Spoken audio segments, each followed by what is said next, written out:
4 Mayıs'ta yaptığımız görüşme sonrası açıklamada da şunu söyledik. Öcalan'ın önümüzdeki sürece, yasal çerçeveye, yeni gelişmelere ilişkin önerilerinin olduğunu, yol haritasının olduğunu ve bu önerilerin ne kadar hazırlanan taslakta görülüp görülmediğinin kamuoyunda merak konusu olduğunu burada çokça konuştuk. Niye konuştuk? Çünkü şöyle haberler, iddialar vardı. Taslak Öcalan'a gitti, sunuldu, görüş ve önerileri alındı, onaylandı. Kimi zaman biz bunların asılsız olduğunu söyledik. Teyit içinde heyetimizin gitmesi gerekli dedik.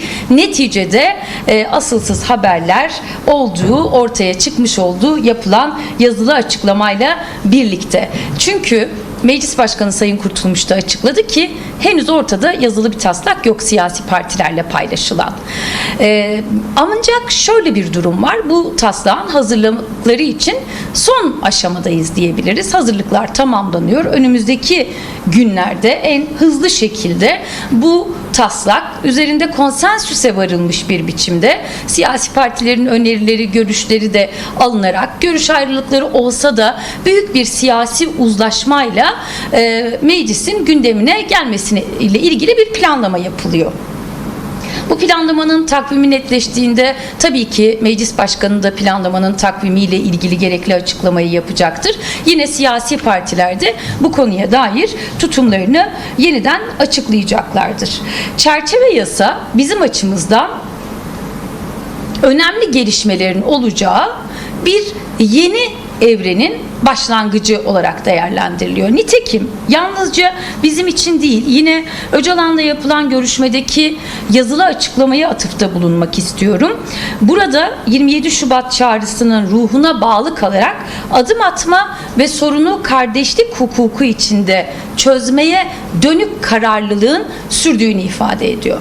Bunun özellikle altını çizmemin nedeni şu: süreç ilerliyor, durağanlık aşılmaya çalışılıyor ve sürecin monoton haline bir hız kazandırmak için herkes bulunduğu yerden yapıcı, ön açıcı çaba sarf ediyor ve Sayın Öcalan da bu gayretin en başta muhataplarından biri, bu çabasını sürdürdüğünü de heyetimize aktarmış. Bunu da kamuoyuyla bir kez de biz yazılı açıklamanın da altını çizerek paylaşmış bulunalım. Şimdi sevgili arkadaşlar, değerli Türkiye halkları, çerçeve yasa çok çeşitli isimlerle tartışılmış olsa da yeni bir evrenin ve bir dizi yeni yasal düzenlemenin startı olacak bizim açımızdan. Bu ilk düzenleme devamında gelecek yasaların da referansı olacak. Bir başka önemli belirsizliği de gidermiş olacak aslında. 2 yıllık süreçte en çok tartışılan konuyu, hukuki belirsizliği gidermiş olacak. Güven meselesi de en çok bunun üzerinden tartışılıyordu. Dolayısıyla süreci kurumsal anlamda güvence altına alacak bir yasal çerçeveden bahsediyoruz. Bu noktanın önemli olduğunun da en az kapsamı, niteliği, yazımı, yazım yöntemi kadar bu aşamaya gelmiş olmamızın değerli olduğunun da bilinmesini isteriz. Yine meclisin bu konuda böyle bir iradeyi ortaya çıkarmış olması da çok kıymetli. Çünkü meclis barış ve demokratik toplum sürecinin merkezinde, tam da kalbinde yer alıyor. Çözümün adresinin parlamento olduğunu yıllardır söylüyoruz ve nihayet yine fikir ayrılıkları olsa da, ki olması gereken de bu zaten, doğal olan bu, görüş ayrılıkları var ve bunlar üzerine istişareler yapılıyor.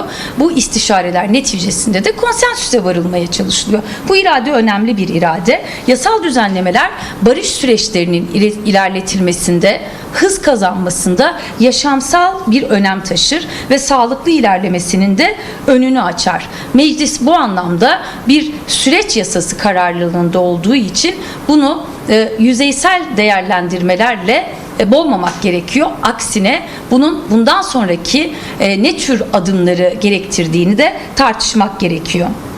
Yine Meclis Başkanı'na referansla şunu söylemek isterim.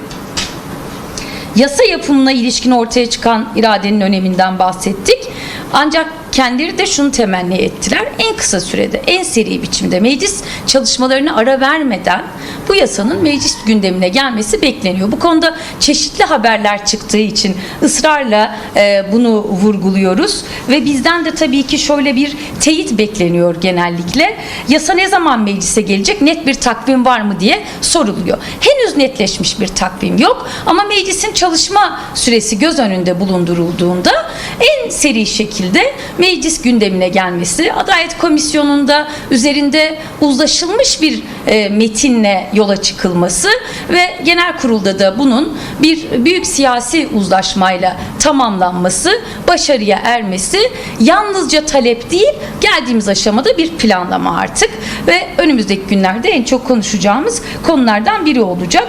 Ancak henüz netleşmiş bir takvim yok. Tarafımıza iletilmiş bir takvim yok. Yine dün çıkan bazı haberlerde Meclis Başkanı'nın Milli Dayanışma, Kardeşlik ve Demokrasi Komisyonu'nda bulunan siyasi partilerin grup koordinatörleriyle bir araya geleceğine ilişkin bir haber vardı. Henüz bununla ilgili de planlanmış ve partimize iletilmiş yine bir takvim yok. Böyle bir toplantı olacağına ilişkin iddialar vardı. Onu da şimdiden yanıtlamış olayım. Şimdi gelelim yine Öcalan'la görüşmede heyetimizin yasal çerçeveye ilişkin istişarelerine dair bazı bilgileri paylaşmak isterim sizlerle. Bu çok önemli çünkü önümüzdeki döneme yaklaşım açısından da önemli.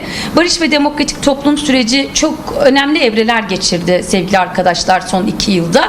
Bazılarını da hatırlatmak isterim. Biri 27 Şubat çağrısı, Barış ve Demokratik Toplum çağrısı çok önemli bir çağrıydı. Akabinde işte hemen hızlıca bir ateşkes kararı geldi. Ateşkesten sonra örgüt kongreyi topladı ve PKK'yı fesih kararı takip etti bunu. Sonra silahlar yakıldı biliyorsunuz. Sonra meclis komisyonu kuruldu. Sonra bu komisyon adada Öcalan'ı ziyaret etti. Yine Milli Dayanışma, Kardeşlik ve Demokrasi Komisyonu'nun ortak raporu çıktı ortaya. Şimdi de bir yasa yapımı aşamasındayız.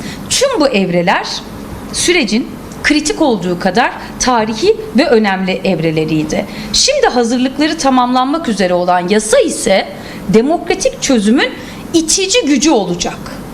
Bundan sonrası için. Tabii ki tek bir yasa, ilk günden beri söylediğimiz gibi 100 yıllık devasa bir sorunu tek başına çözemez. Ancak öyle iyi bir başlangıç yapılabilir ki, öyle sağlam bir başlangıç yapılır ki bundan sonra demokratik çözümün önünü açar ve demokratik çözümü kalıcı hale getirir ve meselenin bütün sonuçlarını ortadan kaldırmaya yetmez, ancak bunun için önemli bir adım atılmış olur ve barış ve demokratik toplum sürecini de güvence altına alan bir adım olur bu. Böylelikle ne olur? İşte o hukuki belirsizliklere ilişkin tartışmaların yarattığı endişeler de büyük oranda ortadan kalkmış olur ve bunun da bir süreç, bu süreç içerisinde gelecek olan adımlarla da desteklenmesi mümkün hale gelir. Ne demek istiyorum? Biraz daha açalım. Demokratik siyaset alanının genişletilmesinden bahsediyoruz. Yerel demokrasinin güçlenmesinden bahsediyoruz. Türkiye'nin ihtiyaç duyduğu demokrasinin hepimizin hayatından nasıl yoksun kaldığımızı gösterdiği noktalar bunlar. Yerel demokrasinin güçlü olmaması, zayıf olması, demokratik siyaset alanının dar olması ve bunun genişletilmesi, yargı reformu, ifade özgürlüğü ve toplumsal demokratik bütünleşmeye kadar varan pek çok başlık önümüzde duran önemli meseleler olacak. Dolayısıyla bütün bunlar birbirini tamamlayan demokratikleşme başlıkları olarak görülmeli. Kök yasa ise bütünlüklü demokratikleşme programının ilk halkası olarak değerlendirilmeli ve demokratik çözüm yolunda yeni bir kapı aralayacak ilk yasal düzenlemenin, hukuki eşiğin en kritik adımlardan birinin atılması olarak değerlendirilmeli. Söz konusu yasa bu düzenlemenin devamını getirecek bütünlüklü bir süreç iradesinin ortaya çıkması için de kritik bir önem taşıyor. Yine merak edilen başka konu başlıklarından biri de şu: Milli Dayanışma, Kardeşlik ve Demokrasi Komisyonu'nun raporunun gereklerinin yerine getirilmesi. İşte bu süreç tam da o raporun gereklerinin yerine getirilmesiyle ilgili de bir süreç içinden geçtiğimiz evre anlamında söylüyorum. Meclis de bu raporun takipçisi olmalı. En başından beri bu konuda çağrılar yapıyoruz ve çıkarılacak yasa da meclise görev, rol ve sorumluluk vermeli. Çünkü meclis ancak bundan sonraki sürecin garantörü, güvence sağlayanı ve toplumsallaşmasını sağlayacak en önemli adres olabilir. Yasanın kapsamı çok tartışılıyor ve yasanın kapsamının nasıl olacağı, yine bunlarla ilgili çok sayıda haber var. Sevgili arkadaşlar, değerli Türkiye halkları, şunu özellikle belirtmek isteriz. Henüz ortada olmayan bir yazılı taslakla ilgili tahminlerde bulunmak bazen süreçte negatif etkiler yaratabiliyor. Bu süreç ne kadar yasal anlamda yaşamsal değeri önemli bir evreye girdiyse, dille ilgili de burada yine bir uyarıda bulunmak istiyoruz. Öyle önemli bir evreye girdiğini düşünüyoruz. O yüzden ciddiyet gerektiriyor bu evreye yaklaşım. Sakinlik gerektiriyor bu evreye yaklaşım. Sükunet gerektiriyor bu evreye yaklaşım. Spekülasyondan çok kaynağından edinilmiş gerçek bilgi ve gerçekçi yaklaşım gerektiriyor. Pozitif bir dil gerektiriyor. Eğer biz ülkeye dönüşten bahsediyorsak, ki tam olarak kastımız bu, ülkeye dönüş. O halde bundan korkulmamalı. Aksine bunun için daha çok cesaret gösterilmeli ve daha kapsayıcı, daha kucaklayıcı, daha yapıcı bir dil konusunda da özenli olmak gerekiyor. Titiz yaklaşmak gerekiyor. Demokratik olgunlukla mevzuları tartışmak gerekiyor.